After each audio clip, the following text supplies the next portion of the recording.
साथियों, वंदे मातरम। आज जगह अगर हम अपने स्वास्थ्य और सौंदर्य की बात करें तो हम सब देखते हैं कि स्वास्थ्य तो हम सबका खराब है ही, लेकिन कहीं न कहीं हम लोगों के चेहरे का सौंदर्य भी गिरता चला जा रहा है। इसका कारण क्या है आप सब जानते हैं, बहुत ज़्यादा बताने की ज़रूरत नहीं है। आधुनिकता की दौड़ में भागते हुए हम सब ने जिस प्रकार कॉस्मेटिक सामानों का इस्तेमाल करना शुरू किया है अपने जीवन में, और जिस प्रकार केमिकल युक्त बने हुए जितने भी सौंदर्य प्रसाधन के सामग्रियां हैं, जैसे आपके साबुन, shampoo, cream, sunscreen, lotion, body lotion, ये दुनिया भर की जो चीज़ें हम अपने शरीर पर इस्तेमाल करते हैं, इन सब से हमारे शरीर के अंदर पाए जाने वाले एक डेंड्राइट सेल, जो कि हमारे शरीर में एक पोषकता का काम करते हैं और हमारे शरीर को एक तरीके से बाहर से आने वाले सभी प्रकार के रोगाणुओं से, विषाणुओं से हमारे त्वचा की रक्षा करते हैं। इनके इस्तेमाल से वो मरते जा रहे हैं। आप जितने भी बार साबुन, सनस्क्रीन या लोशन का इस्तेमाल करते हैं, सैनिटाइज़र का इस्तेमाल करते हैं, उतनी बार हज़ारों हज़ारों की संख्या में आपके डेंड्राइटिक सेल मर जाते हैं। क्योंकि हम सब जानते हैं, हम सब विज्ञान के छात्र रहे हैं और आप सब भी ये जानते होंगे कि हमारा जो शरीर है वो बहुत सूक्ष्म कोशिकाओं से मिलकर बना है, और उन्हीं कोशिकाओं से मिलकर ऊतक बने हैं जिनको हम टिश्यू कहते हैं, और उन्हीं टिश्यूओं से फिर बॉडी पार्ट्स और ऑर्गन बने हैं, और ये हमारी पूरी बॉडी बनी हुई है। तो जब कभी हमारे सेल का थोड़ा सा भी नुकसान होता है या हमारे सेल का खात्मा होता है, तो हमारे पूरे शरीर का जो चक्र है वो बिगड़ जाता है। और ये सबसे ज़्यादा होता है रसायन युक्त साबुनों के इस्तेमाल से। जब बात साबुन की करें तो हम सब देखते हैं इस वक्त बाज़ार में जितने भी साबुन उपलब्ध हैं, उन सब में एक अलग किस्म का जहर मिलाया गया है जिसको सोडियम लॉरेल सल्फेट कहते हैं। और यही सोडियम लॉरेल सल्फेट वो घातक रसायन है जो कि झाग बनाने का काम करता है। और आप जब चेहरे में उस साबुन का लेप लगाते हैं और जो झाग बनता है, वास्तव में वो प्राकृतिक झाग न होके एक कृत्रिम झाग होता है, जो कि इंसानों द्वारा केमिकल बना के तैयार किया जाता है। और उसकी वजह से हम सब के बहुत सारे शरीर में जो हमारे स्किन डिजीज़ेज हैं, चर्म रोग हैं, जैसे एक्जिमा, दाद, खाज, खुजली, सोराइसिस, ऐसी लगभग दसियों प्रकार की बीमारियां होती रहती हैं। तो अब आज मैं यहाँ से आप लोगों को ये बताना चाहता हूँ कि आप सब अपने घर पर भी बिना किसी के सहयोग के आप बिल्कुल रसायन मुक्त, जीरो केमिकल के साथ आप साबुन बना सकते हैं, उस साबुन का इस्तेमाल कर सकते हैं। और मेरा दावा है आप सभी से कि वो साबुन इतनी अच्छी गुणवत्ता का है कि लगाने के तुरंत बाद ही वो अपना परिणाम और रिजल्ट बना देता है और बता देता है। तो आप सबसे मैं निवेदन करना चाहूँगा कि जिन भाइयों को अपने घर पर खुद से अपने इस्तेमाल के लिए साबुन बनाना है, तो वो कापी और कलम उठा लें। मैं आज आप लोगों को साबुन बनाने का, वैदिक रसायन मुक्त साबुन बनाने का वो फॉर्मूला बताना चाहता हूँ।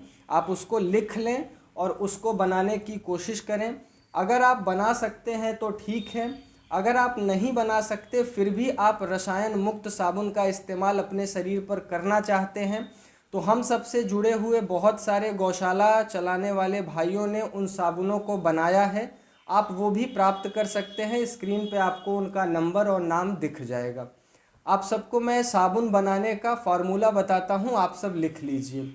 2 किलो साबुन बनाने के लिए अगर 100-100 ग्राम की बट्टियाँ आप बनाएंगे तो लगभग 20 साबुन आपका तैयार होगा। और उसके लिए ये पूरा फार्मूला है जिसको आप वैदिक सौंदर्य साबुन का नाम दे सकते हैं, जिसमें लगभग आपको 20 से ज़्यादा सामान चाहिए, और आप 20 सामानों से भी या उससे कुछ कम सामानों से भी ये साबुन बना सकते हैं।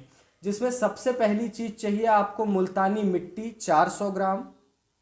उसके बाद आपको चाहिए सोना गेरू 250 ग्राम, चना बेसन आपको चाहिए 150 ग्राम, हल्दी आपको चाहिए 100 ग्राम, भीमसेनी कपूर आपको चाहिए 50 ग्राम।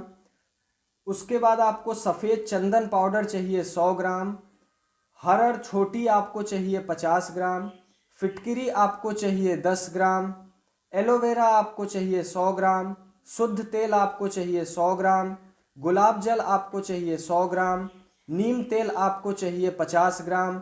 इसमें आप एक बहुत कीमती चीज़ ले सकते हैं जिसको गौमूत्र कहते हैं। अगर आपको गौमूत्र लेने में कोई परहेज हो तो आप गंगा जल का भी इस्तेमाल कर सकते हैं 50 ग्राम। उसके बाद आपको गाय का शुद्ध दूध लेना है 50 ग्राम, गाय का शुद्ध दही लेना है 50 ग्राम, गाय का घृत लेना है 20 ग्राम, नींबू 2 छोटे नींबू लेने हैं लगभग 2 से 3 चम्मच, रीठा आपको चाहिए झांक बनाने के लिए लगभग 100 ग्राम, सीकाकाई आपको चाहिए लगभग 80 ग्राम और नीम का पत्ता आपको चाहिए लगभग 80 ग्राम। इन सभी सामानों को लेने के बाद आपको कूट पीस कर तैयार कर लेना है और कपड़े से छान कर महीन चूर्ण बना लेना है।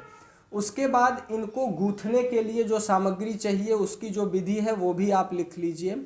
200 ग्राम पानी में आपको लगभग गौमूत्र लेना है या गौजल लेना है, गंगा जल लेना है, 200 ml रहेगा। उसमें आपको रीठा, सीकाकाई और नीम को डालकर उबालना है। इन तीनों चीज़ों को जो मात्रा आपने ऊपर देखी और लिखी है, इनको आप इस जल में मिलाकर उबालें और तब तक उबालें जब तक कि 150 ml नहीं बच जाता। 150 ml बचने के बाद आप इनको छान कर अच्छे से मसल कर अलग रख लीजिए। और ये जो आपका घोल तैयार हुआ है, इस घोल से ऊपर बताई गई सारी सामग्रियों को मिलाकर आप अच्छे से आटे के तरीके से इसको गूँथ लें। गूँथने के बाद आप जिस भी अलग अलग प्रकार के सांचे में, चाहे गोला सांचा हो, चाहे अंडाकार ओवल साइज का सांचा हो, चाहे चौकोर सांचा हो, वृत्ताकार सांचा हो, जिस प्रकार से भी आप उसको डालना चाहते हैं उस सांचे में आप ढाल लीजिए। ढालने के बाद इसको आप निकाल कर 2 से 3 दिन तक छांव में सुखाइए और उसके बाद 5 से 6 दिन तक अच्छी धूप में आप इसको सुखा लीजिए। आपका वैदिक सौंदर्य साबुन बनकर तैयार हो जाएगा और ये अगर आप अपने जीवन में इस्तेमाल करेंगे तो आपको किसी भी प्रकार का चर्म रोग कभी भी भविष्य में नहीं होगा। आज के लिए बस इतना ही दोस्तों। जय हिंद, वंदे मातरम।